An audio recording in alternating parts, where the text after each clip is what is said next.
Hello, everyone, and thank you so much for spending your Saturday evening with me. Today is Saturday, August 12th, and I'm just saying that for posterity so that when we look back on this video, we'll remember what today's date was. We have a great show planned for you tonight with a great guest. So I'm going to tell you all about that in a minute. But before I do that, I would just like to take a minute to thank my moderators for keeping the chat classy at all times. You know who you are, and you do an amazing job for me, and I couldn't do it without you. So thank you guys so much.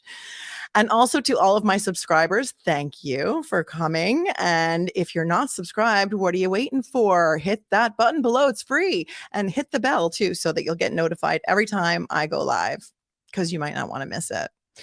We have a lot to catch up on, but let me just say hello to a couple of people in the chat. Hello, Thunder Horse. Good to see you. Christy, good to see you. Donna Marie, as always, one of my best mods. Aunt BB, hello.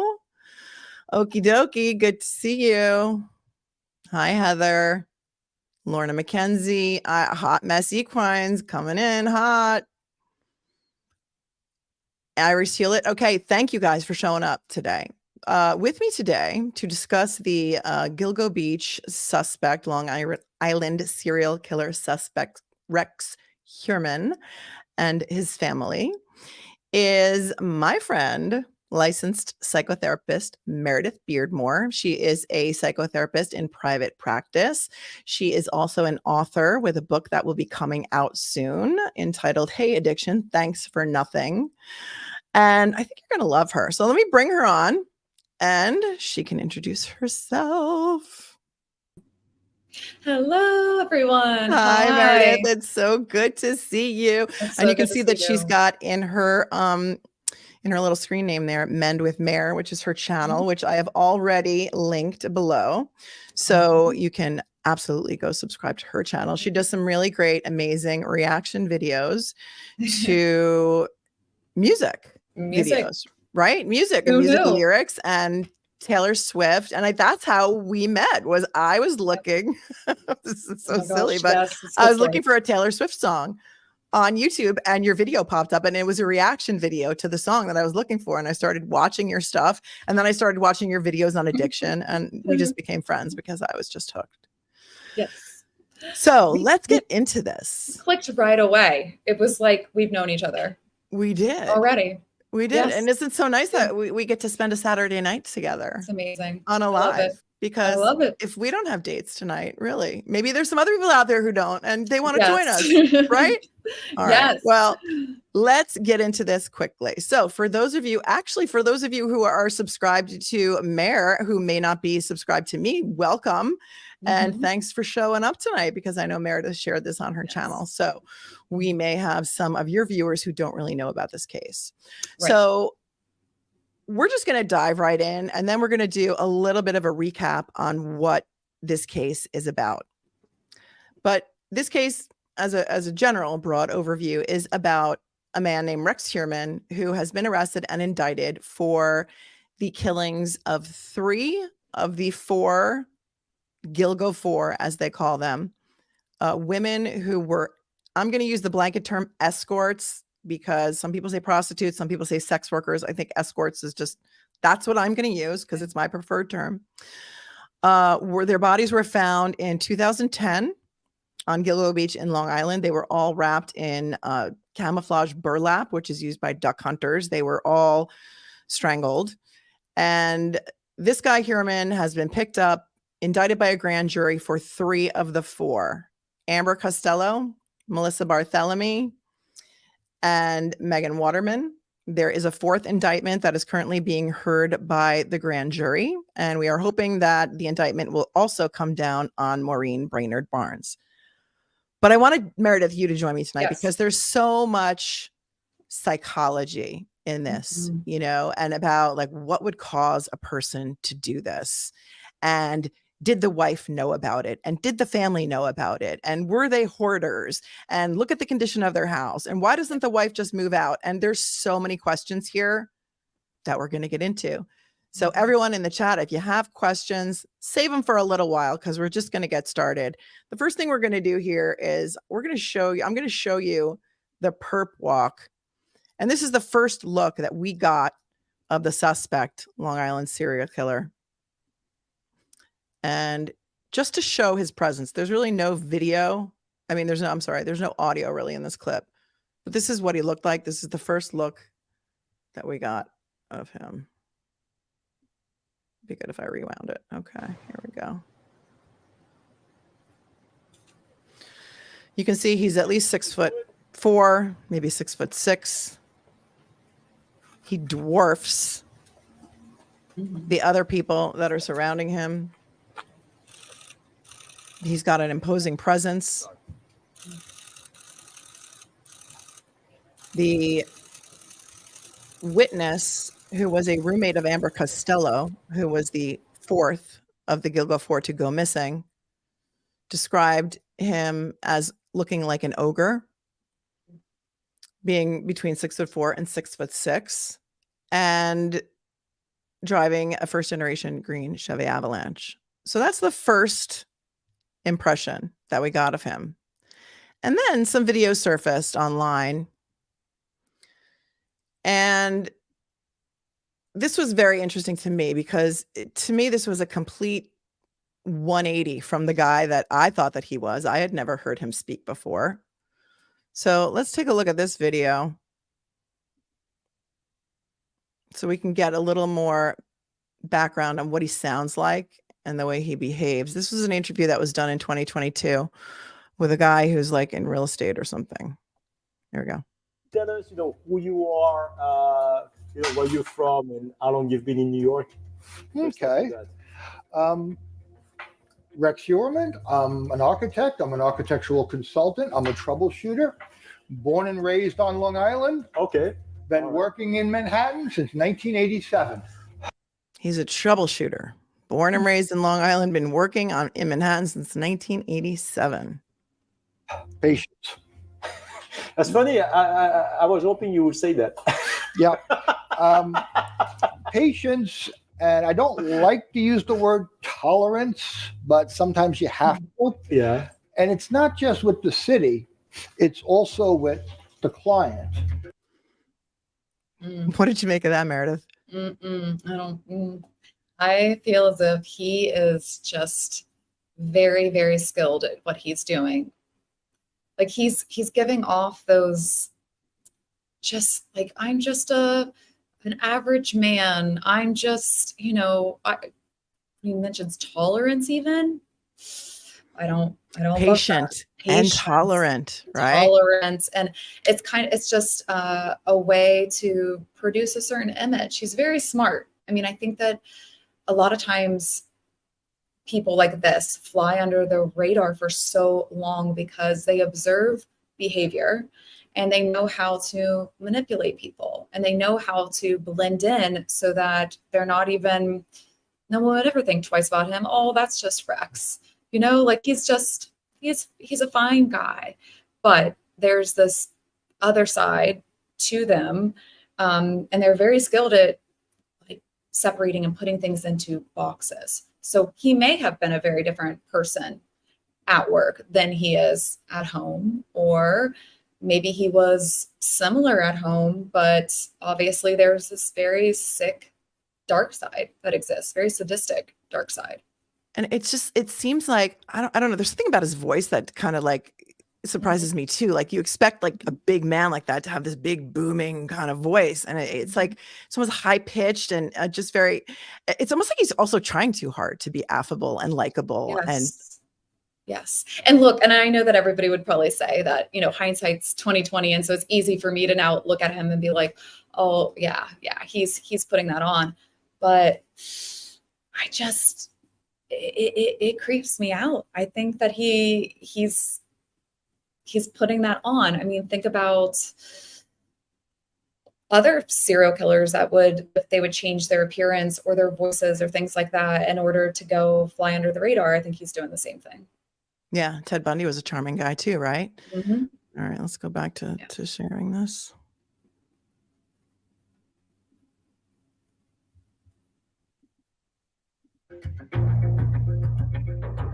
He's a 59-year-old, seemingly successful architect. There's a picture of his house in the background, Meredith. That's where he lived. And he's an architect? He's an architect. What? No. This is where the bodies were found, in this thick bramble.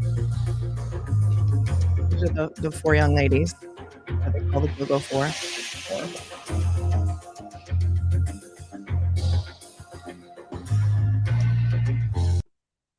Wow. So there you go. That's where he lived. That's where he lived. Architect. Okay. He not only was he a successful architect, this was the house that he grew up with with his parents. So he was born, I think, in 1964. He grew up in that house in Massapequa, which is an upper middle class suburb of Long Island. Okay. His father died when he was 11 years old. And he became, I guess, the man of the house. I think he was the oldest. He was definitely the oldest son. He had a brother who was 2 years younger. Mm-hmm. So his father dies when he's 11. Now he's the man of the house. I don't know what went on in that house after that, but I will tell you this. His brother, Craig, in 1988, when Craig was 22 years old, was involved in a fatal motor vehicle accident nearby on a major highway where he was, the brother, drunk, twice the legal limit, coked out, killed a New York City, I believe it was a New York City Housing Authority captain in a car accident, and went to jail for a little over 2 years. So something was going on in that house. Oh, yeah. Whether it be addiction, abuse, some weird sort of like emotional incest, maybe like we saw in the Roberta Laundrie, Brian Laundrie dynamic, where Roberta Laundrie wrote this really weird letter to her son that was almost like she was writing it to her husband. Wow. I mean, we can speculate, and we're not here to spread any misinformation, and we don't have the actual facts. We're talking about what could have happened in his childhood that could have led him to this. What do you think? And you got to look at somebody who does things like this, like what might have shaped or impacted psychopathy and this type of personality trait. So a lot of times there's some type of trauma, and I hesitate to say just trauma as a blanket statement because that's not really fair. A lot of us have trauma in our childhoods, and it doesn't mean that we're going to end up doing something like this. We don't turn into serial killers, right? Exactly. So I do think that he was probably predisposed to some type of mental disorder. And then I think the death of his father, having something like that, and then becoming man of the house, whether there was pressure or maybe he enjoyed being the man of the house. Maybe he is something that, it's a position of power that he liked. And maybe that's why his brother had the issues that he had. Something was brewing. And typically whenever there's this type of, complex trauma and maybe emotional incest to some degree, then it's not surprising that he might have something like antisocial personality disorder, potentially. Mm-hmm. Hot Messy Coin says, and statistically, isn't this kind of personality traits related to abuse? Mm-hmm. Absolutely. Yes. Yeah. Interesting. Mm-hmm. That is. So then he gets married for the first time in 1990. I think he moves to New Jersey with his first wife. They have no children. They're married for about 3 years. Then when he moves back to Long Island in 1994, he buys his childhood home from his mother. Huh. So he lived in that house until he got married for the first time, left it for 3 years, and then came back and bought it from his mother and lived in it with his second wife, who has filed for divorce. They were married for 27 years. But before we get into that, let's get a little closer look at the condition of the house. And, we have speculated about whether or not there was like a hoarder type situation going on in there. Ooh, said, victim resembles his first wife. Yeah. And what kind of situation the wife may have been in. So I want to show you a little bit about what the house looked like and how the media was harassing the wife after his arrest.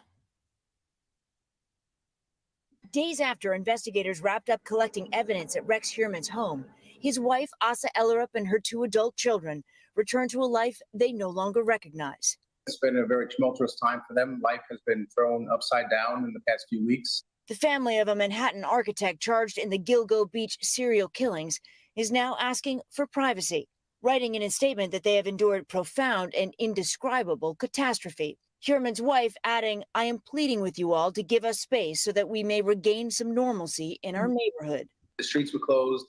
You had to get access by police escort to get to your own home. The neighbors have been impacted just as much as she has. Some neighbors are reaching out, sending care packages and grocery deliveries.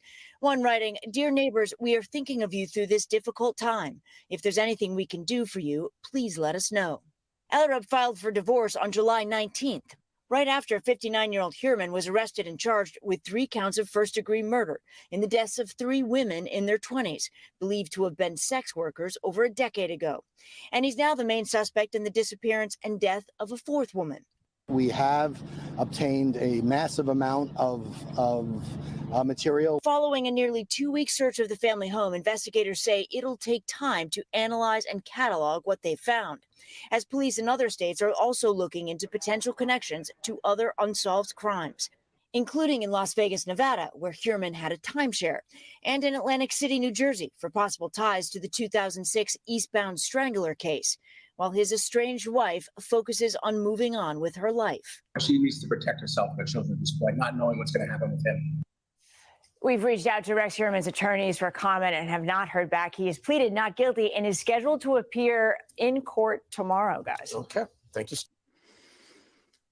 Okay, so fun fact, that was Stephanie Gosk, and I met her when I was when I went to the court appearance on August 1st. She was just kind of waiting in line with me, eating munchkins, because I went out and brought munchkins for everyone. But it was so interesting to meet someone that I've been watching on TV for a very long time. So, taking a look at that house, and now I'm going to show you some pictures of the inside of the house. These are pictures that were provided by Asa's attorney after the search warrant was executed. The police did a 12-day search on this house. And the district attorney did a press conference, and he said that the house was so full of clutter that's why it took so long. So I don't know. I mean, this is the condition after the search. We don't know what the house looked before because we don't have those pictures. But let me show you these pictures. And I have a feeling that it might have been similar.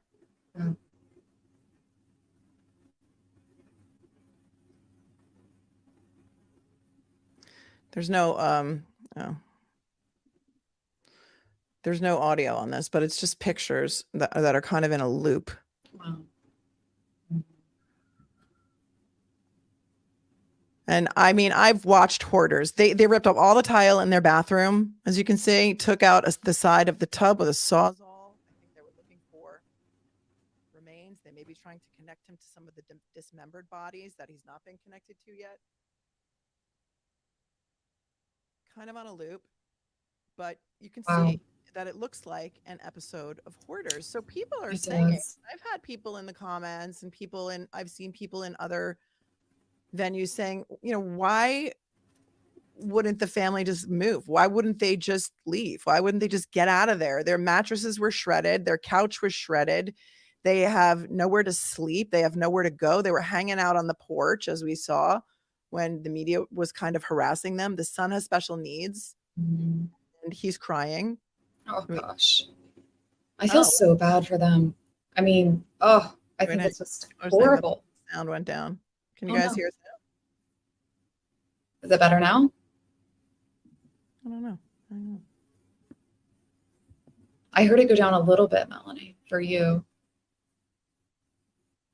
I don't know why. Oh, there we go. That's good. Better? That's good. Yeah. Are we better now? I don't know. I'm going to get the hang of this, you guys, one day. Oh my gosh. So I know that somebody had commented that I didn't know much about the case. And I will say, I'll be honest, I avoided this just a little bit because, I hear some tough stuff in my own job on a daily basis. So, I wanted to come into this fresh so that it wasn't like I had prepared things. I'm better this way. So just so you all know that's why I didn't have like every single detail about him being an architect, but it says so much. And also think about that, the juxtaposition between your husband being an architect and having the ability to probably make the house beautiful and expand it. And then, but then with the hoarding that went on. And of course they're not going to leave. Sorry if I'm talking too much, just interrupt me. No, but go for it. How could they? What if they have no assets? What if they have no money? What if they don't have the resources to do that? Yeah. Well, and if the son has special needs, how important is his environment to him? And taking him out of the only environment that he knows, how detrimental could that be to his mental health? Very, very detrimental. And I'm speaking not only as a therapist, but also as a mother of a child with special needs. And any type of transitions can cause regression and emotional distress. And I think that we need to have a lot more compassion for them with whatever choices they're making. Right now, they're just trying to survive. And especially if there were potential hoarding issues, which it looks like it very well could be. I mean, one of the hallmarks of that type of disorder is indecisiveness and avoidance. So having to maybe face even potentially moving would be so distressing. And also having her personal items messed around in that way, when usually people that have that issue are deeply attached to every single item. Like when you see hoarders, you see them crying over like a piece of paper written from how many years ago. And to us, we would just think it was trash, but to them, they're deeply connected. So this is not only has he just completely just traumatized them, he's further traumatized them in the aftermath of all of this. Right. I think a lot of people don't understand that. And that's scary. It's really scary. So, we were talking a lot about how, the family could be victims in all of this too. Yes, this is all about the victims and we are all about the victims, but, isn't it possible that the family could be victims in all of this too? And then, there were some explosive allegations yesterday by an attorney who claims that the wife may have known what was going on and just like some crazy ass stuff that we're going to get into in a little while. But, going back to like the whole hoarding thing, that show is just so hard to watch. And then when you see a house in the neighborhood that stands out really among all the other homes, I just can't even imagine what kind of trauma they're going through. Their attorneys did a press conference yesterday and it was kind of like a nothing press conference. They said that they're going to be filing a notice of claim in order to recover for some of the property damage. So if anybody wants to know my take on that, it's you have to file a notice of claim anytime you sue a municipality. So in New York, if you're going to sue the county, the city, the state, the county, the city, a town, the police department, you must file a notice of claim within 30 days of the occurrence. If you don't file one, you're out of the box. And then after that, they get to do a hearing if they want. They do some discovery. And then you have to file a lawsuit against them within a year and 90 days. What I don't understand is why they came on a press conference to say, we're going to be filing a notice of claim within 30 days. I don't understand what the point of that was. Why didn't they just file it? Literally, it is literally a piece of paper. It's a form. Was it to garner some public sympathy, to try and get the public to, pressure the county to try and give them some money? Again, putting it out there that she has cancer. Was that some other sort of public plea for sympathy, to add to the GoFundMe, which I know so many of my viewers were, so kind to donate some money for them, which was very nice because and they've raised over $40,000. And then he came out and said that she has cancer, that there's not enough money in the company bank accounts to pay her premiums, and that, she may wind up without health insurance, which is another, nothing, because she can get Medicaid, she can have COBRA. So there's a lot of, issues I had with that press conference. I don't really know why they had to do it. I know, but I don't blame them. I think that this is just so intrusive. Everyone just coming to their home and how awful this has been.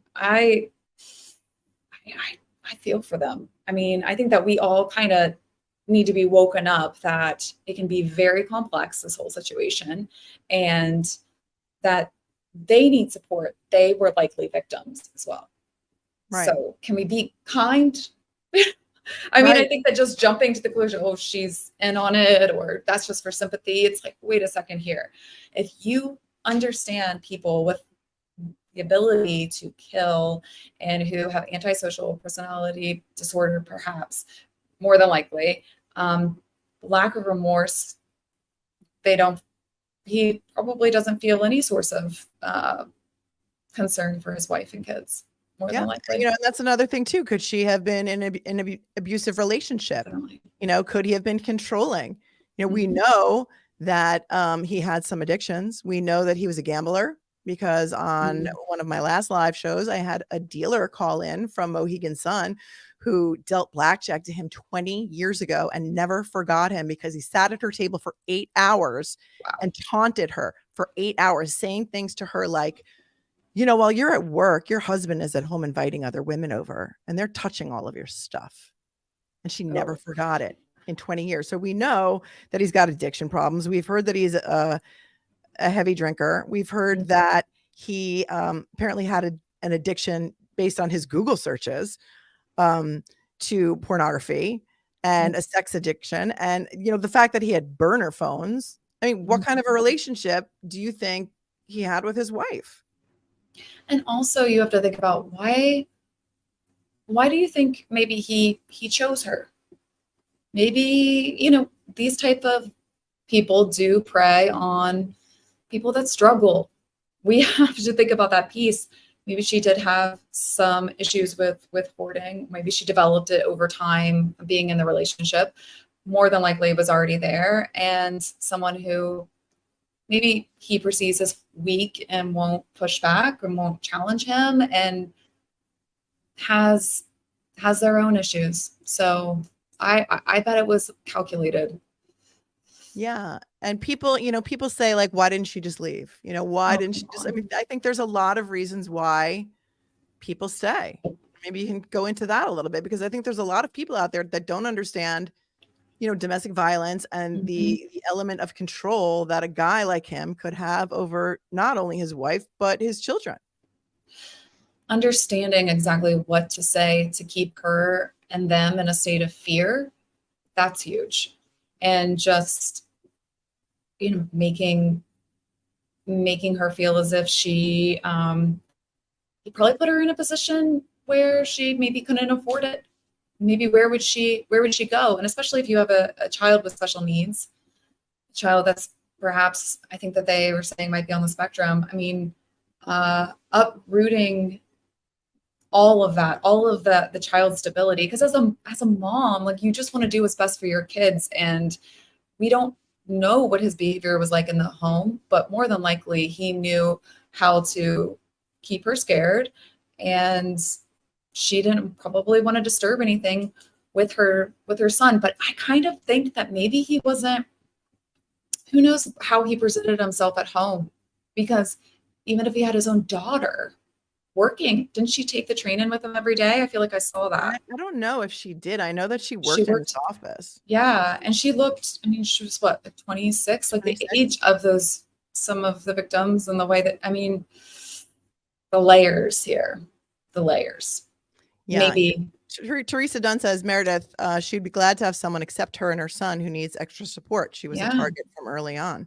Absolutely. Absolutely. Yes. Thank you for getting my blind spot. That's perfect. You're going back. I mean, then really, he could have set it up as, here, I'll take care of you. No worries. And he's got this on the side. Yeah.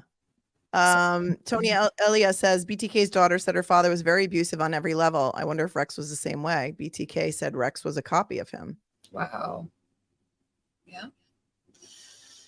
I mean, he could have had them under some serious, her anyway, under some financial control. I think there's been some reporting that she was a nurse at one time, but I think she was a stay-at-home mom, so she may not have had any control over the finances in the family.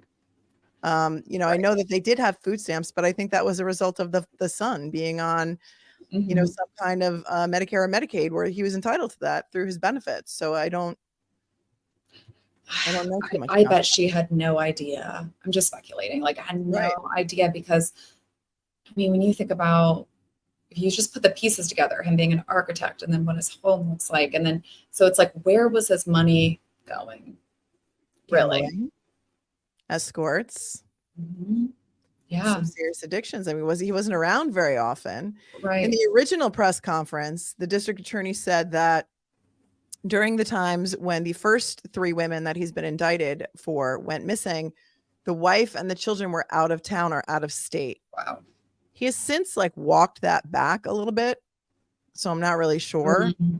Also, in the basement, they had like a storm cellar that had like those Bilko doors on it where you have to go outside to get in, and you can open those doors, and then you go down and it's like a cinder block type of like storm cellar.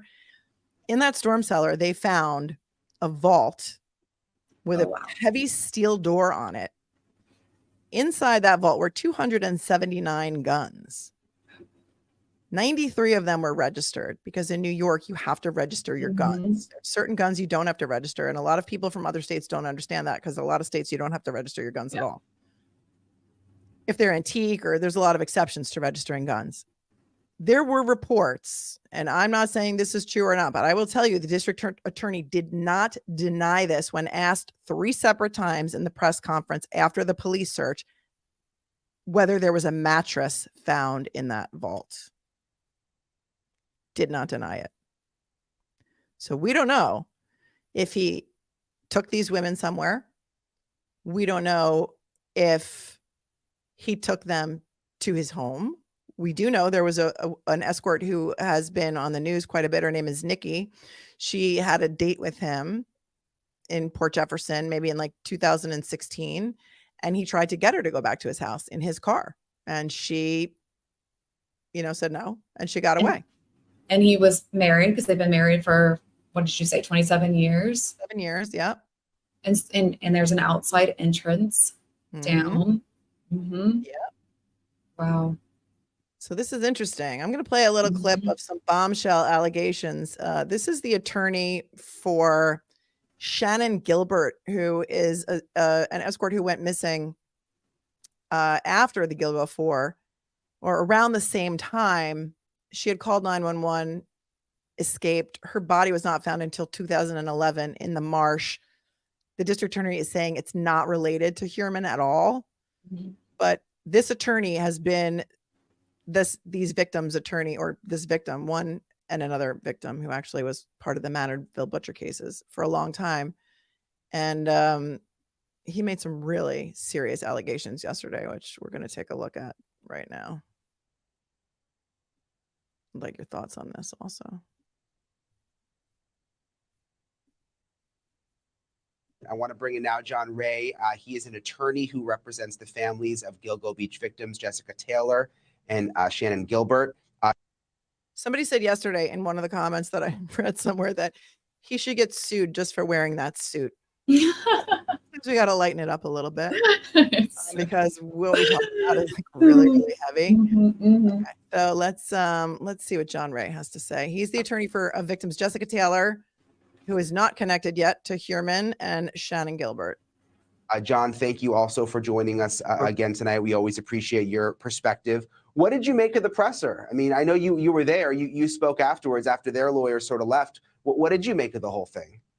Well, what I make of it is very simple, and that is that this lady is conning everybody, and she's been doing that for years. She's managed to, for example, go on food stamps when her husband made the kind of money he made. They own numerous properties all over in several states. These are not poor people. Okay, he said that she's been conning everybody for very many. That's a really, really serious allegation. And this is different than the clip you might have seen last night with Duty Ron, because he played the one from Cuomo. This is the one with Brian Enton that I think aired a little bit before the Cuomo one. The food stamps have nothing to do with conning anybody. The son gets that as part of his package of aid from the county or the state. So that's a little disingenuous. But Melanie, as an attorney, can he just get up there and make these kind of statements? Yeah, we're gonna trust wow. me, it gets worse. So let's talk. Yeah, it gets worse. Geez. We didn't even get into the meat of it yet. Go ahead. And they've managed to raise at the last count today, $44,000 in the GoFundMe, and they're not victims. This is all a big put on. And what makes it worse is that it is overwhelmingly likely that this woman, Miss Ellerup, and the other adults, certainly Miss Ellerup, knew very well what was going on in that house with Mr. Heuermann downstairs in the basement with sex workers. And he had numerous But how can you say that, though? I mean, John, that's a really big allegation to make. I mean, the police have said that they didn't know anything. And we've seen in other cases with serial killers that the families don't know anything. These guys are sickos and masterminds and psychotic, and they can compartmentalize. I mean, how can you go on national TV and say that you know that they knew something? I can say that for several reasons. First of all, she lived in that little tiny house, and according to her own lawyers, there's no soundproof room downstairs. It would be virtually impossible in this day and age where they're together for 27 years in that little tiny house, that she had no knowledge with cell phones and the internet. She had no knowledge whatsoever of what he was up to all those years downstairs. That's the Okay, I want to stop this for 1 second because I want to address this soundproof room in the basement. The attorneys have come out and said there was no soundproof room in the basement. There's been a lot of speculation about that. I am going to submit to you that this vault, surrounded by giant cinder blocks and ensconced with a heavy steel door, could have been naturally soundproof. I understand that maybe they're trying to use semantics to say that nobody went down there and soundproofed it specifically, like it was some sort of a jam room where bands would practice, which I know my son did when he had a band. They would soundproof the room. It may have been naturally soundproofed. So to say that there was no soundproof room, I think could be a little disingenuous, because that vault may have been by nature soundproof. That's my thoughts. You can let me know what you think in the comments or in the, oh yes. Oh, thank you, Scott, backing me up on this one. Exactly. Yeah. Maybe there was no room that was specifically soundproof for a purpose, but it may have been naturally soundproof. That's my story, and I'm sticking to it.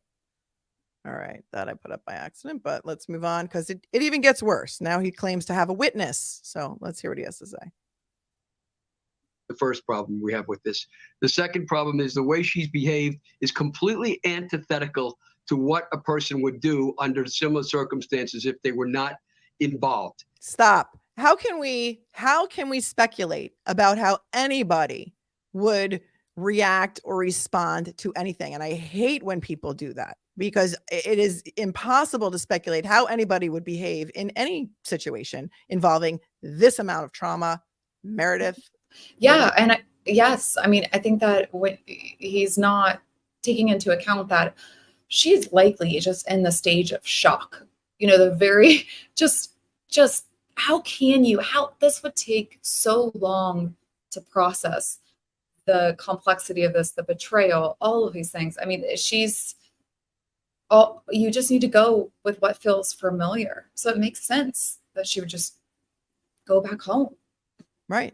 And a lot of people I see, there's a lot of chatter also that because the wife has not made a public statement that she feels sorry about the victims, that she must somehow be involved, or she must somehow have known. How come she didn't make a public statement apologizing, I guess, for his behavior or showing some sort of sympathy for the victims? I mean, I would imagine that this is very similar. You go through like the 7 stages of grief, denial, shock. Yes. It's probably hasn't even entered into her mind. She's just trying to process exactly what is going on with her life being turned upside down. But do you think that maybe even her attorney would tell her not to do that? Do you know what I mean? Like maybe the attorneys that she has see what state she's actually in and are maybe like, maybe this isn't what we should do right now, like putting something out. Yeah. And any attorney will tell you not to speak to the media and not to speak to the press. So maybe she hasn't had an opportunity to. They could have, given a statement, but again, anything she used will be twisted and turned around. And I don't think that just because she hasn't made a statement about the victims doesn't mean that she feels horrible about what happened, and that I don't think that it means that she's absolutely involved. But let's hear John Ray go on a little bit more. You know, she not one of those people, her or her children have said anything by way of sympathy for any of the victims of the. And he's an attorney. He should know better. He tells his clients not to talk to anybody all the time.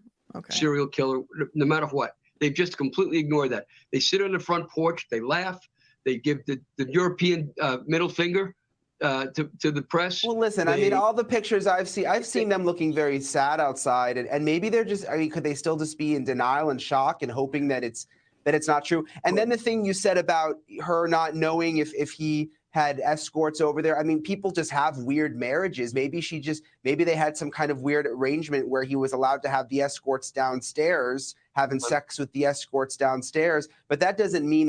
Okay, that, like, Brian Enton is a little bit of a reach, but well, I kind of, did you see me? I was like, well, I can kind of understand that. I mean, if you could get to a point, and I've worked with couples before that, you know, if there's a lot of control and a lot of stress around intimacy, she might just be like, he's horrible if he isn't taken care of. And so maybe I don't think that that's what's going on, but I can see it a little bit. It is a reach, but yeah, you know, some couples do. Yeah. Low Stevens, all people are psychologically complicated. She might have been emotionally abused or worse for years and also know more than she's saying. Both can be true. Absolutely. 100%. Both of those things can be true. Yeah. They coexist. Yeah. Someone said, yeah. Says that people have weird arrangements. Yeah. Could be true. We don't know. All right. He's not done yet. So let's see what else he has to say. That she knew that he was a killer. That doesn't mean she didn't. And she should be a suspect. When 2 of her hairs are found on the tape wrapping up 2 of the victims, she's at least a suspect. But there's also another factor, which I had the good fortune to come across. Okay, here's his bombshell now. He had the good fortune to come across a witness. Wait, hold on, wait for it. That is a witness. And there is a witness who is very credible. I know I pull rank by saying that because I'm 41 years in the business, and I've done many cross-examinations and 33 different homicides I've been involved in one way or another. So, I bring that to the table. I've examined this witness for hours, and she is credible, and in detail she is credible. And she's not coming forward with her name at this point, and I'm going to respect that. So what is the witness? What did the witness tell you though? Like, tell us about this witness.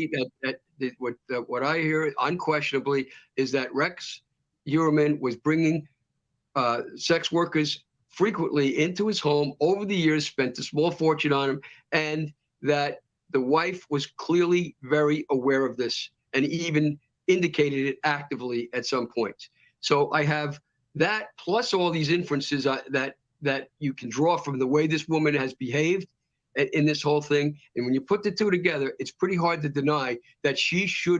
Okay, they could have found a nicer picture of her. No. I mean, that's just right. They do it on purpose. I feel like, be a suspect.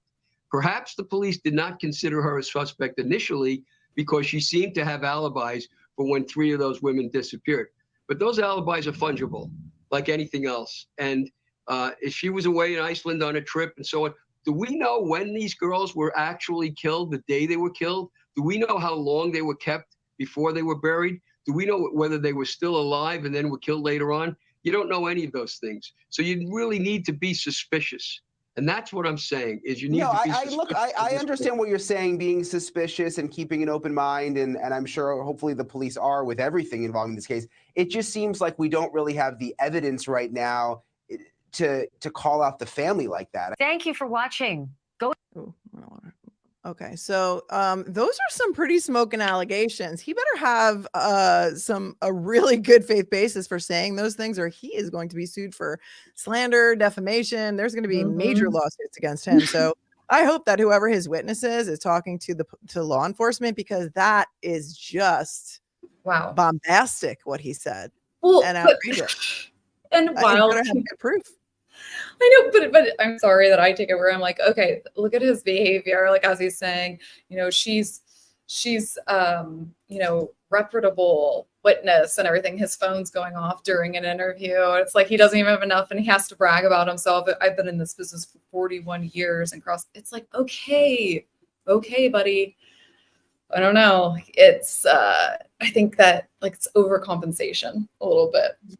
Yeah, a lot of lawyers are like that, quite honestly. But yeah, I think that he better have some serious proof, because that's a pretty harsh thing. And in fact, I don't know if the Cuomo show was first or the Brian Enton show, but they're both on the same network. So they actually kept him around for the second show. So they weren't afraid of what he had to say or broadcasting it. So that was a little bit crazy, I thought, last night when I saw that live.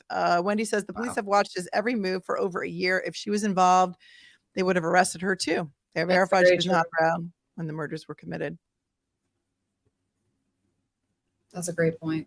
Yeah. So listen, it kind of reminds me, it's not absolutely 100% unheard of, because it reminds me of the Jerry Sandusky case where he was committing horrific acts in his basement with children and boys, and his wife was sitting right upstairs.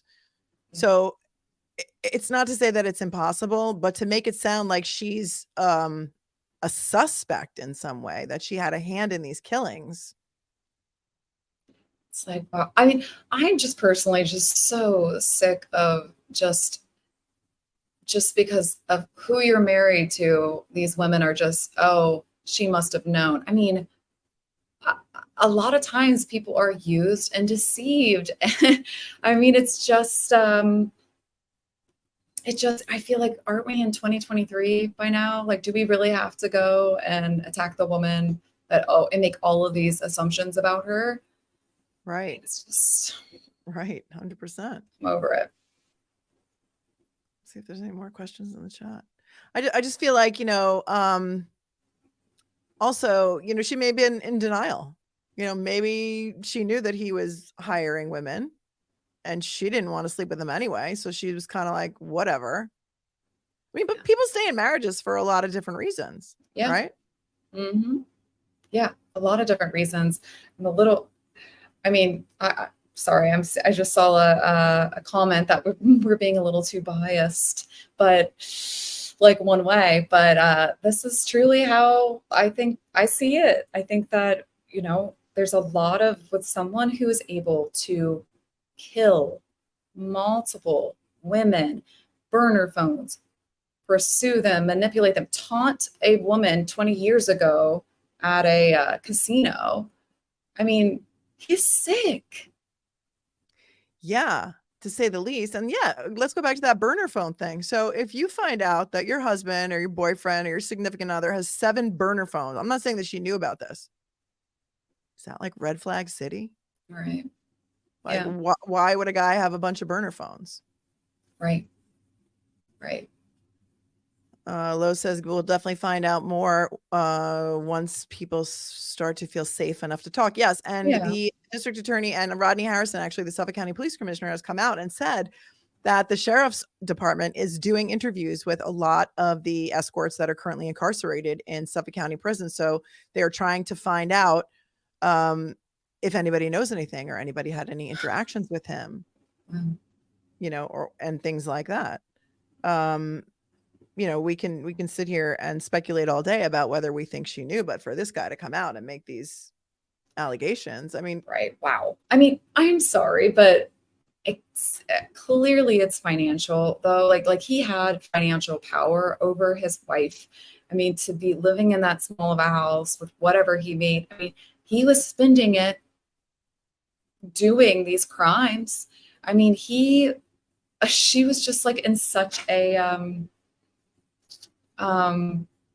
she's a victim. I mean, she didn't have any control probably.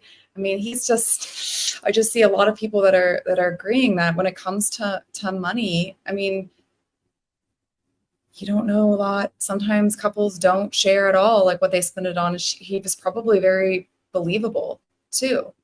Yeah. Yep. Our whip says if the wife did know, she was probably scared to say anything. Maybe after the divorce, she can be questioned. Well, in New York, we have something called spousal privilege, and either spouse can invoke the privilege. So any communications that were had during the marriage would be privileged, and all he has to do is invoke the privilege, and she would never be able to testify about anything during the marriage. Yeah. Are you serious?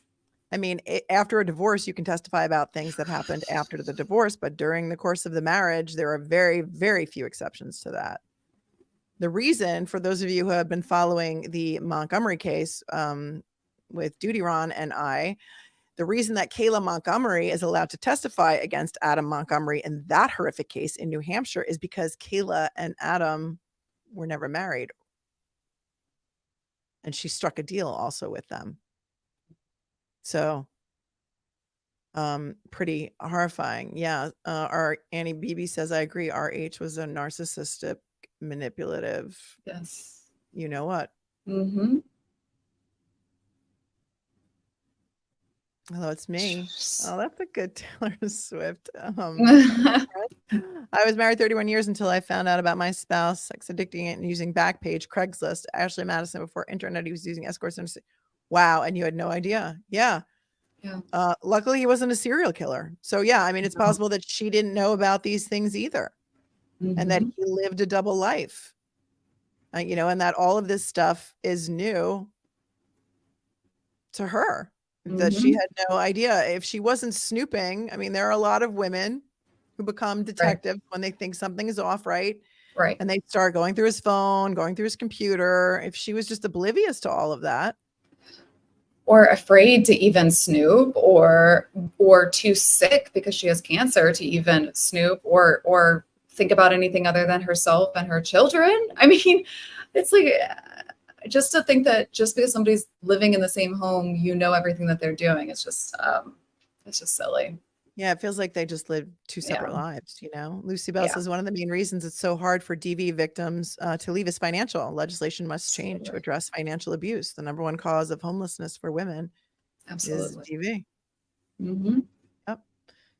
Okay. They hide and mask their whole life, so a normal person won't pick up on it or suspect, because normal people don't think like a serial killer. Right?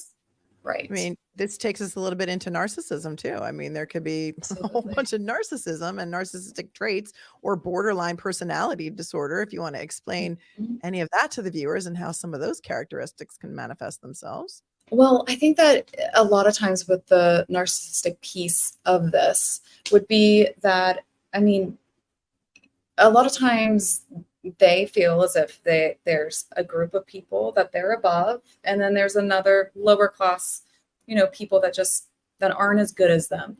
They say one of the best things to do is, if you suspect that somebody's a narcissist, you ask them, like, you can go and, like, when they don't know that you're onto them, you can kind of have a conversation and be like, so, you know, this group of people, they're just so far below us. We're just so smart, right? And just, they get high on feeling as if they're above everyone else and that they are special, and really, like, they're never going to get caught.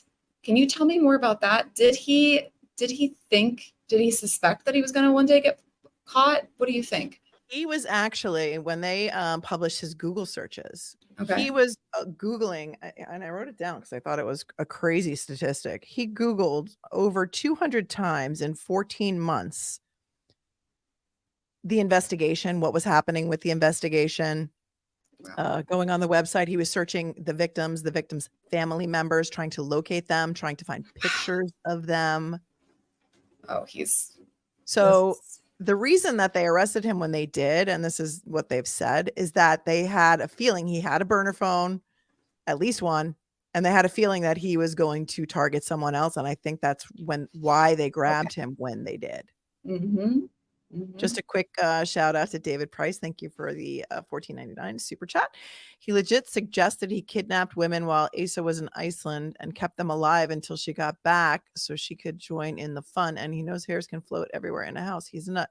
I don't know, when did he suggest that? Where did he suggest that? Tell me how you know that. I haven't seen that information. Oh, you're saying that John Ray suggested that. Yeah. Yeah, Oh. that is super creepy. And yeah, I think that's kind of what he was suggesting. And he better have some pretty good evidence of that, or the lawsuit is going to be crazy. Crazy. Oh, somebody just said take a narcissist to a restaurant. Yep. They're rude to the waiter. I mean, you know, you can see those signs, but I want to point out really quickly about Ted Bundy. He chose a specific type of victim. It was, you know, a woman with hair usually parted down the middle, like mousy brown hair, who looked nothing like his wife. Now, they've said that when he was rejected and supposedly humiliated by a woman that had mousy brown hair and her hair parted down the middle, and those are the type of women that he went after. So when we think about antisocial, borderline, or I would say narcissistic personality disorder, I mean, to have someone reject them is just, they would think the audacity to reject me, you know? I mean, so the anger that would develop inside of them, I mean, I can see where it would lead to these type of serial killer behaviors. And how they would maybe like choose their victims. Yep. Tina Lucio says, I'm going to be brutally honest here, so I apologize in advance if I offend anyone. I'm finding it difficult to have any sympathy for the wife. I do, however, feel awful for the adult children. That is a valid opinion, and we are, you know, I like to open up dialogue and differences of opinion, as long as everyone is respectful to everybody. Nobody's attacking anybody in the chat or in the comments afterwards. I love to go through the comments, but I would love to just tell everyone to please be respectful to me and to each other, and no personal attacks. I mean, I hear you. I mean, if let's say, I hope I'm not wrong. I mean, I hope that isn't the case if she knew. And then, yes, I do agree. I would feel so bad for her children. That's just awful, because then nobody was protecting them. But, you know, that's just my point of view. Yeah. I mean, I think it's hard to decide how anybody would react in that type of situation. Scott says, please give the old thumbs up. Yeah, please give the old thumbs up. There's like 900 people, I think, in the chat. Oh my gosh, we're over 1,000. We have 1,024 people watching. What? How many thumbs up do we have, Scott? Oh my gosh. Not a lot. I don't know, but I'm sure that if everyone gave the thumbs up, it's really going to help the YouTube algorithm. So I just want to state, let's look at this man, his stature. That's really intimidating. I mean, he could just like move his body, do some type of aggressive posturing, you know, just in a way that would scare her or keep her from not saying anything, you know, or I don't even think that she probably knew, but I wouldn't. I mean, I just feel so bad for those victims, how scared they must have felt, and just. And they were all very small in stature, these women. They were all 5 feet or less. Oh, God. So could you imagine? Yeah. That is ridiculous. He definitely targeted a specific type. Yes, and I agree with you.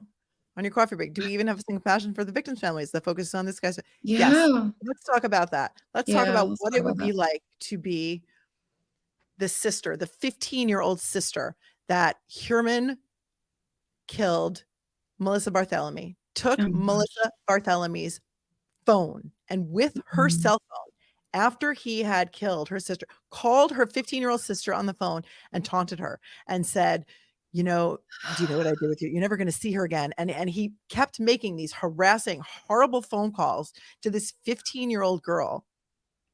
And so now she's got to be, this was 13 years ago, she's got to be 28 years old. How do you ever overcome something like that? How do you ever overcome the loss of your child, the loss of your sister, the loss of your mom in such a violent, brutal way, regardless of what your occupation was at the time? Let's talk a little bit about the victims' families. I can't imagine what they're going through.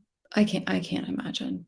I mean, it's just sick and awful. And knowing how they were killed. I mean, the images just even pop up in my own mind. I mean, I'm a visual type of person. And so it's like, I just see that. I mean, and if you knew, I mean, it's like your loved one, what he did to them. And then the harassment, I mean, and it lines right up with what he's done over the years. I mean, that is, and let me just say for a second, I'm sorry to go back to the wife, but do we have any phone calls where she's doing this?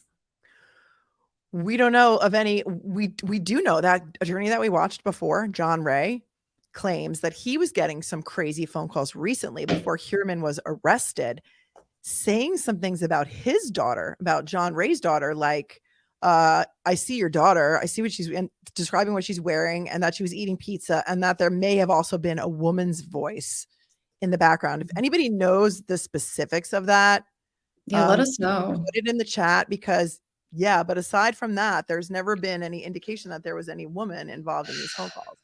But he made phone calls to at least 2 of the victims' families.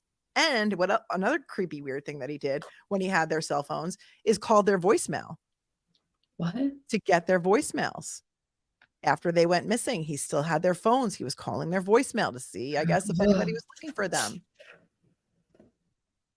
Wow.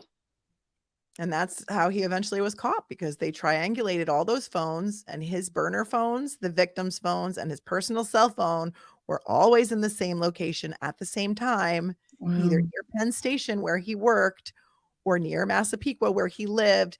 And they could not find one instance where those phones were in a different location. So that is part of the forensic evidence that they've used to indict him in this anyway. Wow. I mean, I think that he probably at some point really thought that he was really good at this, and he was going to be untouchable, and he wasn't going to get found out. Yeah. But this is so calculated.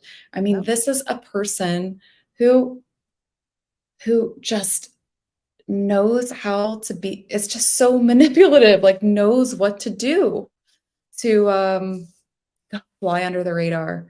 I mean, just looking at how big and ogre-like, I mean, really, he looked on that walk, the perp walk, and then compared to him, that video that you showed, I mean, it's like a dorky, big, overweight guy in that one video. And then you see this massive man in the other, and I think that he was really, really twisted and probably had different voices, different movements, all of that. I think this is what they do. This is what they do. Incredibly sick and twisted and scary. Thank you, Joe Laverick, for the $5 super chat. I believe his wife was relieved when he was taken into custody to file for divorce so quickly. I bet she wanted to get out for a long time. Yeah, and she did file for divorce within a week of him being taken into custody. So, I mean, that speaks volumes about their relationship. And maybe she felt that he was finally locked up, and she was finally, could breathe in a sense. Right? Yeah. She could finally breathe. So do we have any questions in the chat? If you have any questions for Meredith, do #Mayor. #Melanie.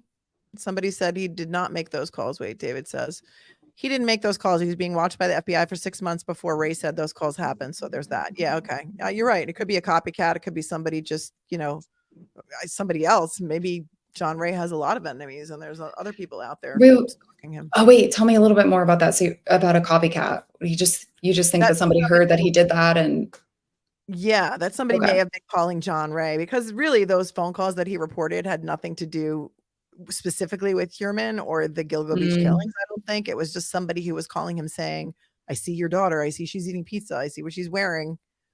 So he's been a criminal attorney for 40 years. He may have some other some other enemies. Mr. Ray described the calls on Harvard Lawyer Lee's channel.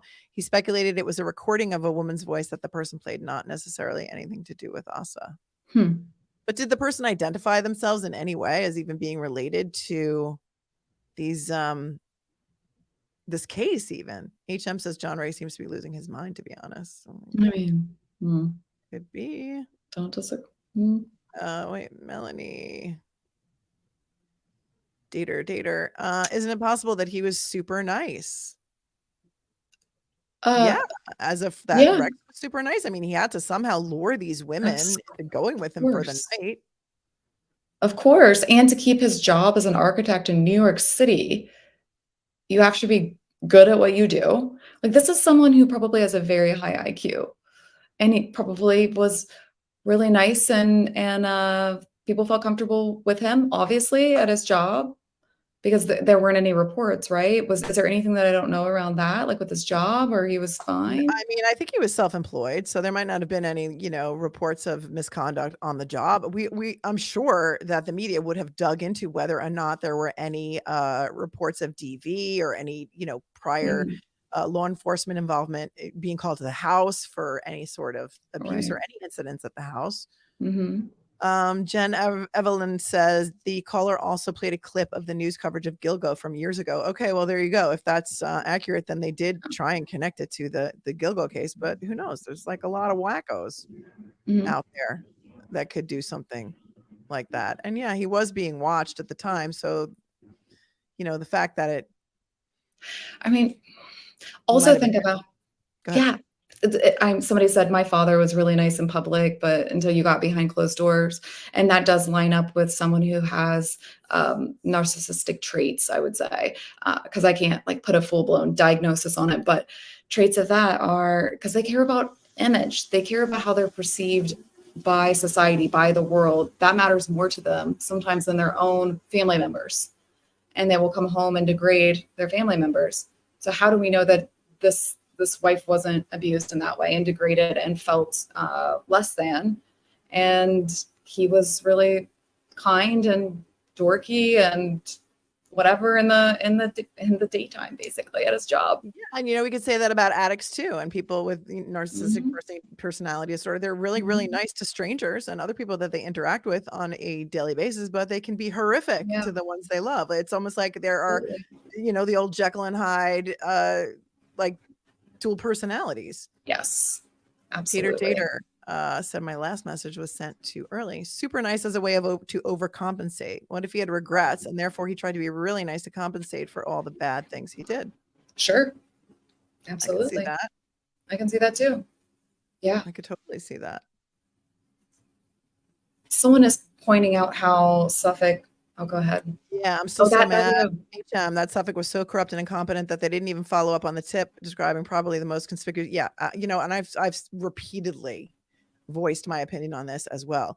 Yeah, this tip was buried in the file since 2010. They had a description of him from Amber Costello's roommate, who was the last person to see Amber Costello alive, that he was 6'4" to 6'6", that he drove a first-generation green Chevy Avalanche. They had all of this information. I said I could have done this search in my law office, a DMV check. All the guys in a certain area between 6'4" and 6 foot. Trust me, there's not a lot of them. There's not a lot of guys that tall out there around here. Anyway, I'll tell you that the pool is pretty small.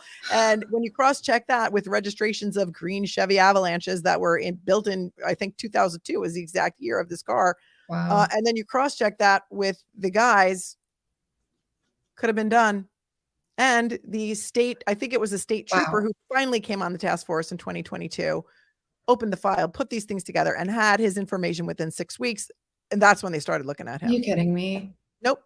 So if this guy has been killing, unaliving people, which is what they like to say on YouTube, right? Since 2010, when they could have caught him in 2010, I got a real problem with that.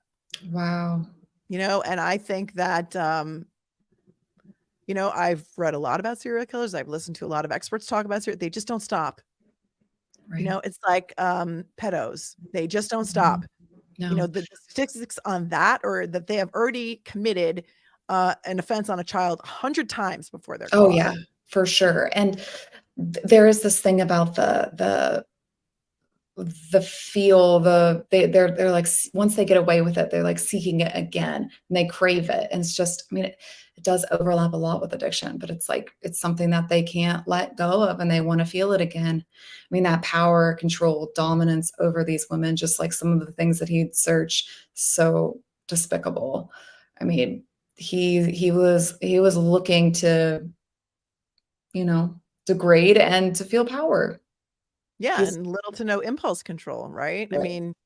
Yeah. There are serial killers that took a hiatus. I think BTK took a 10-year hiatus. But I think that when we find out, when all is said and done here, we're going to find out that he's been doing this since he was probably in his 20s. Yep. Margaret Hearn says, like crack.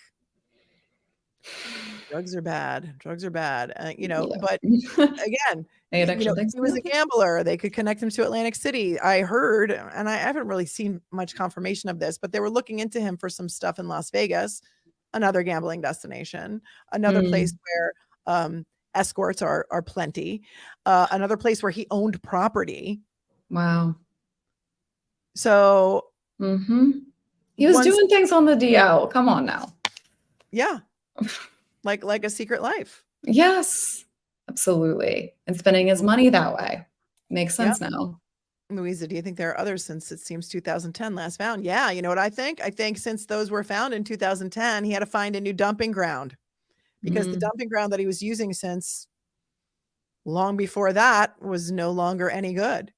And my thought is that they're going to be able to connect him, hopefully, to the Manorville butcher cases. Those women were dismembered, and those go back to I'm just looking at my notes here, 1996 at least. That's when Karen Vergata's legs washed up on Fire Island. She was just finally identified about a week ago. And then her torso was found in Manorville about 15 years later, or her skull. There were a couple of torsos that were found in Manorville in 2000. Valerie Mack was found in 2000. She was a Philly escort. They found her torso in September of 2000 in Manorville, and Jessica Taylor, her torso was found in Manorville in 2003.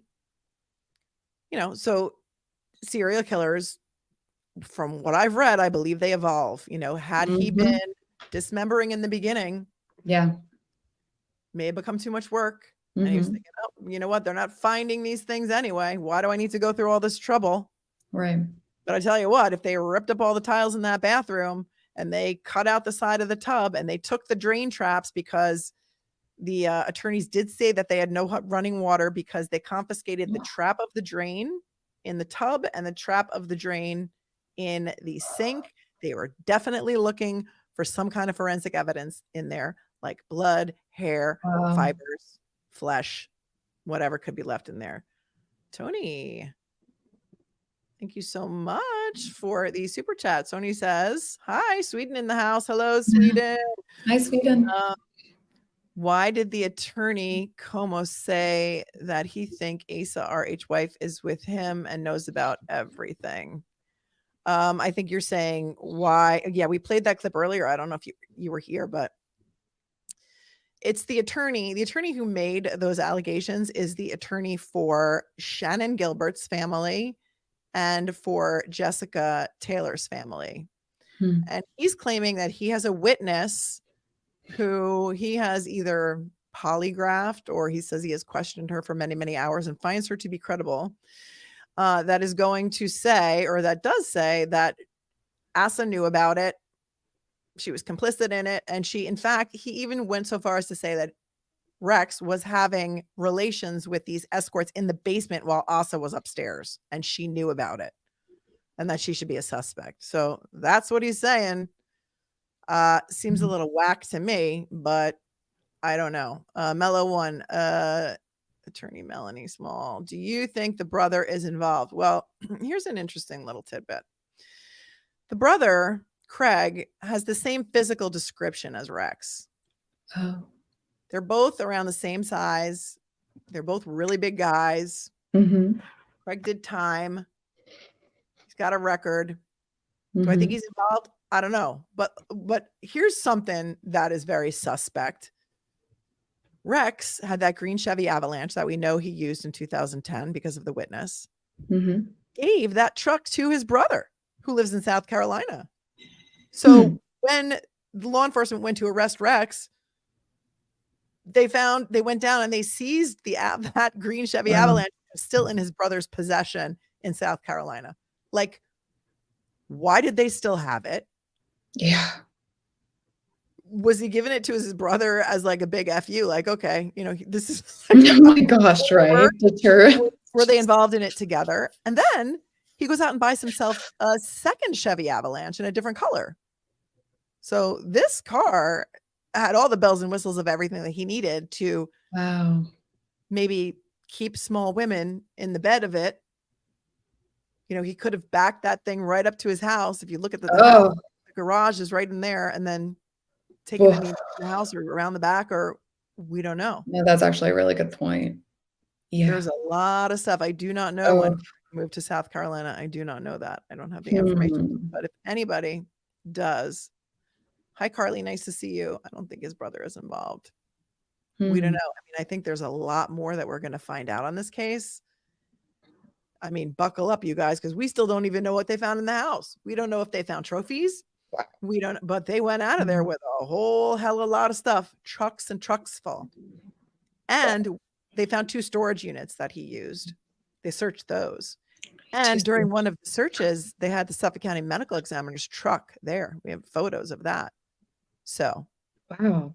I'm seeing in the chat that there was a lot of land too, where his brother lived. So we've got Vegas, the land in South Carolina. Is that what you said? Yeah. And then isn't there another place other than his home that he would go to or frequent, or that he owned, like a rental? Vegas, South Carolina. And he has addresses like in New Jersey and Massachusetts. There was also, I mean, if you want to get crazy, there was a whole string of escorts that were killed in New Bedford, Massachusetts, called the New Bedford Highway Killings, which were in 1988 March. They started right before Craig went to prison and continued through April of 89 after Craig went to prison. And Rex has an address not too far from where those bodies were found. So I'm not saying he's involved in that, but I'm saying I'm sure they're looking into it. Wow. And I wonder how frequently the family went to these different places. Yeah. Somebody's saying there's water access down in South Carolina. They might be referencing something else. But when I think about that, I'm like, well, if they don't have running water right now in their home, but it's like, did they even know about all of these other properties? Or maybe they mean water access because all of these bodies were found near the water. Right. So you have the ones in Atlantic City were also found by, but yeah, it can mean 2 different things. We're also found by the water. I've read that serial killers pick their dumping grounds based on sound. So the sounds may have been comforting to him, like the sounds of the ocean, the sounds of the birds that are near the ocean, you know, the seagulls, the sounds. So those New Bedford highway killings were also done right near the water. Wow. I don't know. Food for thought. That is. Sarah Gray, Rex visited Asa's sister in Alaska. Yeah. And also something that's interesting, Oblivious Benson. Oh, here you are. You're here. Told us on the show that we did the other night that he had a lot of IP in activity in Alaska, right, Kat? Oblivious says he has a timeshare in Vegas, then houses everywhere else belonging to the family or a past address. Okay. But he does own property across the street from the brother in South Carolina, acres and acres of it. Yeah, 23 acres, I believe. CCCC. 23 acres in Chester, South Carolina. Man, this was like a whole operation to him. This is what he was spending all the money on, everything. Yeah, I mean, he really had he didn't take any pride in the way his house looked. No. And that's where his family lived. And I bet they didn't go to all of these locations either. You know, I don't think that they got to enjoy going to Vegas or something. Like, I mean, I don't know, but I'm just speculating, you know? Right. And also, was there a reason he never wanted to get rid of that house? Right. There's too much stuff buried in the backyard, you know? He backs onto a preserve, I think. And also they dug up his backyard, law enforcement, with backhoes and all kinds of heavy equipment. And we still don't really know what they found there. So when will we find out, Melanie? When will we know this? I need to know this now. Now you're investigating. Well, you'll come to court with me. I will tell you this, Meredith, that when I went to court, because I went to court for his second appearance, which is when he came in and they just discussed like some preliminary just discovery matters. Okay. And I'm not like a hippy dippy spiritual type person. I was sitting about 3 rows back from where he walked into the courtroom. He walked in a little side door. You could feel the evil entering the room. Like the energy was it. I just thinking about it right now, it makes my hair stand up on my arms. Like the evil walking into the room was palpable. Wow. It was insane. I mean, have you saged yourself since you've gotten back from Oh my there? God, should we do we need to do absolutely. we need Look to at do this. I have smudging. mine right here. Yeah, I have mine- cheerful sage. So you say that I'm not a hippy dippy spiritual person. I'm like, I am. So I bet those vibes, you gotta, sage it. I know. And I do actually have a sage candle right over there too, but I am not usually that affected by, I mean, I guess I am affected by energy, but yeah, that's how compelling it was. That's how palpable it was. Anne says, accused perp is a shrewd character, cunning. I'm thinking he didn't bother with trophies. He used the victims, got them in his car after the paid encounter, strangled them, and left them. It could be, except, and I would agree with you, except that shoes. All the shoes were missing from the Atlantic City 4, which was also another 4 that were clustered near the water. And law enforcement has said about the Gilgo 4 that they were missing a significant piece of clothing. They've never said what it was, but I've seen a lot of footage of one sneaker showing up and a lot of footage. So if they were missing shoes, there is some speculation that those could be the trophies. And who knows? Yeah, there is supposed to be a list of everything they took in the house. When does that get released? I don't know. Depends on how long it's going to take them to do it. They're going to have to turn it over in discovery. Yeah. So they were provided at that first conference with 8 terabytes of discovery, something like 2,500 massive amounts of data. Wow. And so it's going to take them time to compile that list, to test stuff, and to get it off to the defense. But I think he's got trophies for sure too. That's what Sheila says. And I think so too. So if you guys have any further questions, I should let Meredith go because we've already been talking for like an hour. Past my bedtime. Past your bedtime. Let's just talk about your book for a second because you do have a book coming out. It's not been released yet, but it is on Kindle, and I'm going to link it in the description. So tell everybody about your book. This doesn't even feel like real life. Go for it. Thank you. I'm sorry to interrupt. No, it doesn't even feel like real life to say that I have a book coming out, but this is something that I'm so passionate about. And it's called Hey Addiction, Thanks for Nothing, How to Love an Addict Without Losing Your Mind. So this is for all of you out there that have been affected by addiction, which I don't know anybody who doesn't know someone who has dealt with an addiction. And there's so many of us that are living in the shadow of its harm that are just collateral damage. And we don't know how to really get our lives separate from the addict because, we care about them. We love them. We want them to thrive. But, you are just watching someone destroying their life, and it's sad and it's painful and it's frustrating. I mean, frustrating is an understatement. I mean, it can evoke so much rage. So this really is a guide to understanding the limits of taking care of them, how to set boundaries. And it also is very raw. I mean, I drop any type of veneer of professionalism because it's such a messed up situation addiction is to just like going through this. I've just seen so much pain, but a lot of times the loved ones will act in ways that are out of our character, trying to save the other person. So that might be stealing a car out of their drug dealer's house if they're there, like trying to like keep them from access, or going down and measuring an alcohol bottle and being like, okay, I took 5 ounces out of it. I've got to put 5 ounces of water back in it, and like diluting things, thinking that that's going to stop them from drinking.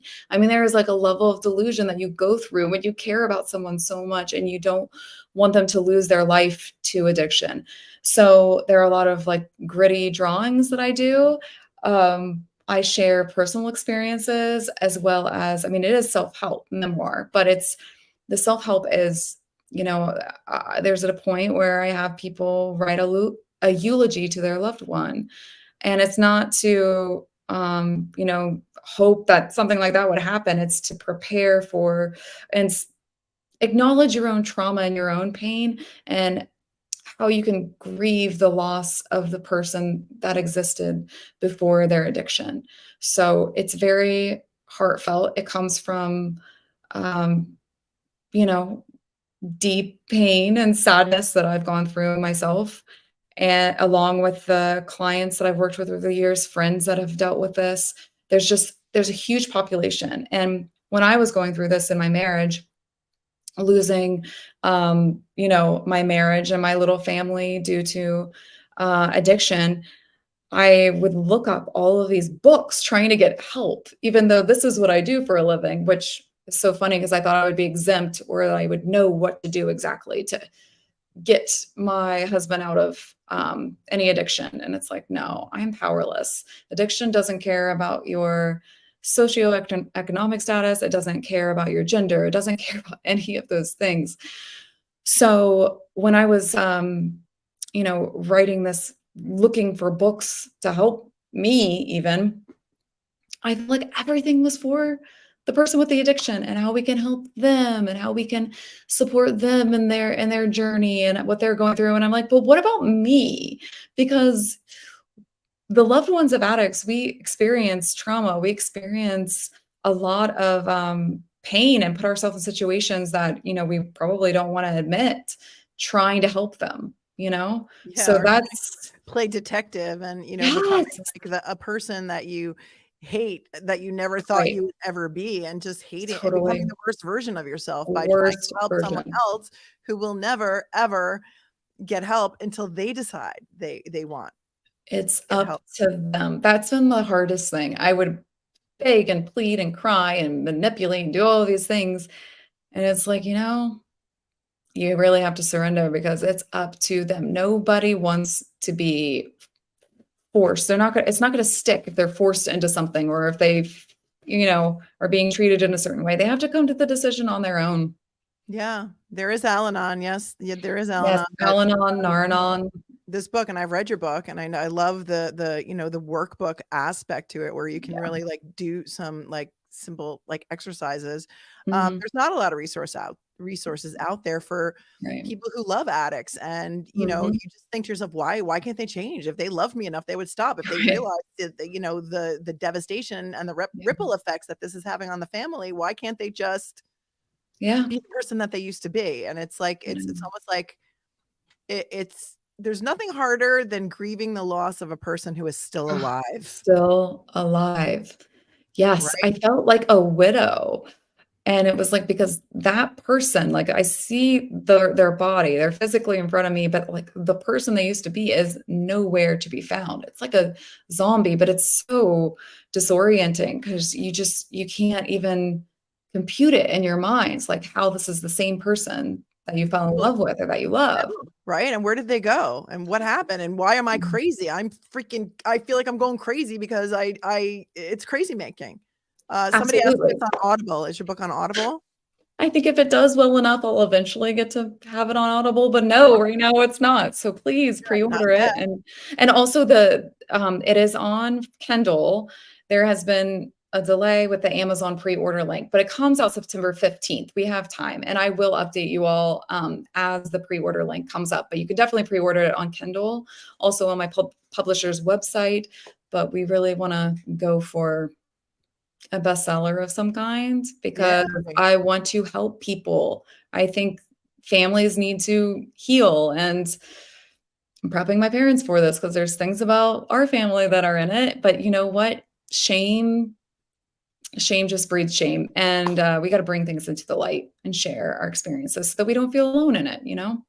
So I would love to do a show with you just about this specific topic. Would you come back and do a show maybe next week about this? Okay. So anybody, if you want to do a deeper dive into this, Hey Addiction, Thanks for Nothing, and the ripple effects on the family and the people who love addicts, please put a 5 in the chat. We'll just do something different. Put a 5 in the chat, and I will convince Meredith to come back and do a show about that. And 5 is if you're into numerology, that's my number. But oh, it is. I really didn't even know that. No, I know, that's so funny that you said 5. Like, you know, maybe we do. I think we're totally on the same wavelength. Yeah, there's something going on.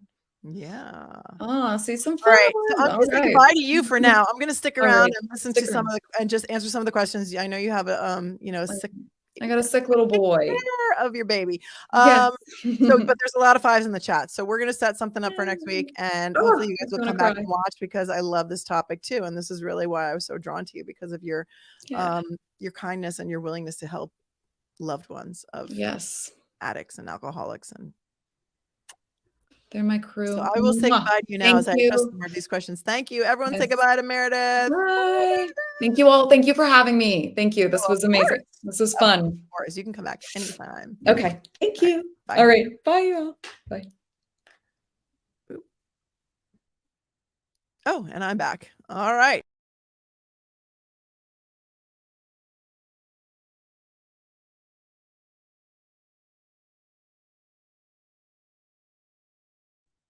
I'm still here. Okay, I don't know what happened there, but let me go back to a couple of comments that I wanted to address. Carly says, Melanie, do you think he'll waive his right to a speedy trial? And I say, yes, I do. You know why? Because there is so much evidence that they are going to have to go through. Think about Koberger and how much evidence they had to go through. And he waived his right to a speedy trial. And I mean, I think we're going to see that happen. His attorney, Michael Brown, is a pit bull. If you haven't seen him, he's very dynamic and he's very interesting to watch. HM, do we know any more about those timeout dolls left at the dumping sites on Gilgo? No, but I was looking into that the other day. And as I fell into that rabbit hole of these timeout dolls, I came across some information to indicate that perhaps the doll that came out in that glass case that we really haven't been able to pinpoint exactly what kind of a doll that was may have been some sort of a timeout doll or some sort of an Icelandic doll. I don't know. A bit odd.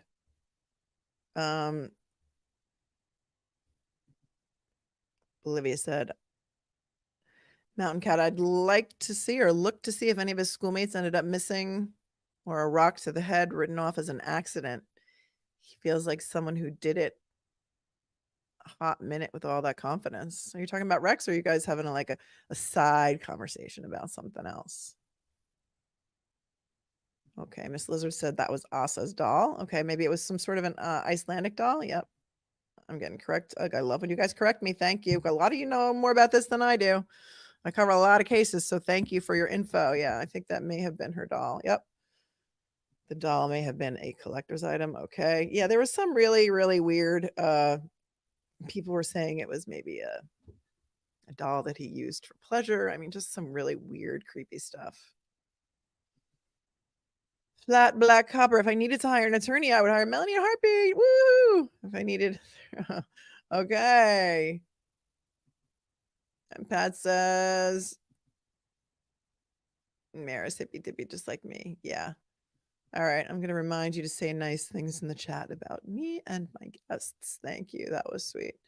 Okay. Oblivious says, we were discussing his childhood and the dad dying feels like a childhood trauma that would lead to the boldness. Yeah.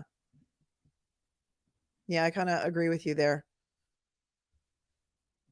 I think he's got a lot of issues. And I think a lot of it may have started with childhood trauma, not excusing any of his behavior, because everyone who loses a parent early doesn't turn into a serial killer, and neither does every person who's a narcissist turn into a serial killer, or an addict turn into a serial killer. But when the totality of all of these things, you don't ever know what you're going to get. The big question is, why do the kids have a different attorney than Asa? Well, Scott, Asa has an attorney for her divorce. The children have an attorney who is a civil litigator who somebody pointed out to me used to be partners with, I think, Macedonio.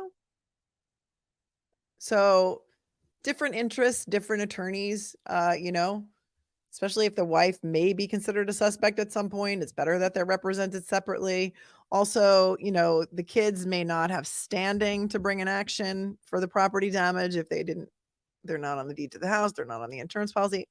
There could be a lot of reasons, but typically lawyers are hired just as spokespeople, so he could just be their spokesperson, and I don't really know.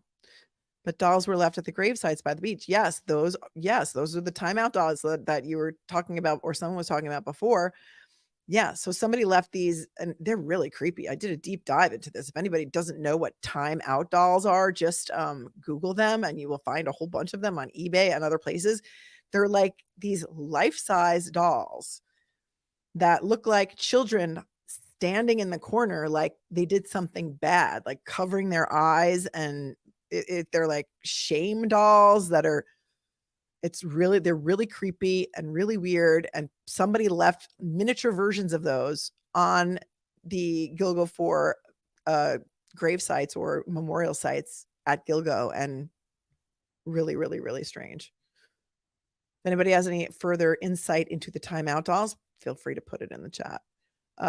Thank you. A lot of people asked that question. Thank you. And thank you, Patroness Glow. Looking forward to my memberships. Yeah, I'm going to get started with that in a little while, but I want to get some more subscribers first. So, hey, there's still 879 people in the chat. Please give me a thumbs up, subscribe, hit the bell. It's free. Oblivious says that those dolls were to make bad kids behave. Yeah, that's kind of like, yes. And Wendy, exactly, Wendy. They have them at all old car shows. Why? What is the connection between old cars and these creepy timeout dolls? I don't know. I really don't know. Yeah, and the one that had stuffing coming out of her mouth. Yeah, that also could have been like picked up by a seagull or something. I don't know. Mountain Cat, I know there are at least 2 other cases where these timeout dolls have been rumored to have been left. Well, that's really interesting. Unless there's like grief tourists that go around and visit these places, and leave those at sites where people were murdered. And that's just like a thing that they do. I don't know. Kind of crazy. All right, you guys, well, we are an hour and 36 minutes into this. Thank you so much for spending your Saturday evening with me. Thank you to all my mods for keeping the chat classy. I know how much work you do. Sometimes people get a little bullying, or they start like fights and putting spam in there, and you guys are on top of it, and I trust you, and you make it all possible. So thank you so much for doing that. Thank you again to all my subscribers, for everyone who hung in there. And right, one more question. Do you have any feelings on Asa raising $50,000 off these families' tragedy? Well, I don't know, Carly, I know you have a lot of strong opinions, and that's why I want you to come on the show, because you could be a great devil's advocate for me. And I'm not saying that, I don't think people are donating money to profit off of others' tragedy. I think that there are some people that really genuinely feel badly for her as a victim and are trying to help her and her children. And I'm going to call them children. I know they're adults because I have 5 children, and some of them are adults, and I still call them my children, and I always will. Just get some semblance of dignity back, and some semblance of a home back. I mean, their mattresses were shredded, their couches were shredded. We saw them sitting on the porch because it was 110 degrees in the shade here in New York, with about 110% humidity for like 2 weeks, and their air conditioning wasn't working. They don't have running water. So I don't see it that way. If somebody would start a GoFundMe for the victims' families and they needed money, I would 100% donate to that one as well. So I just don't really see it that way. And again, it goes into the same basket with why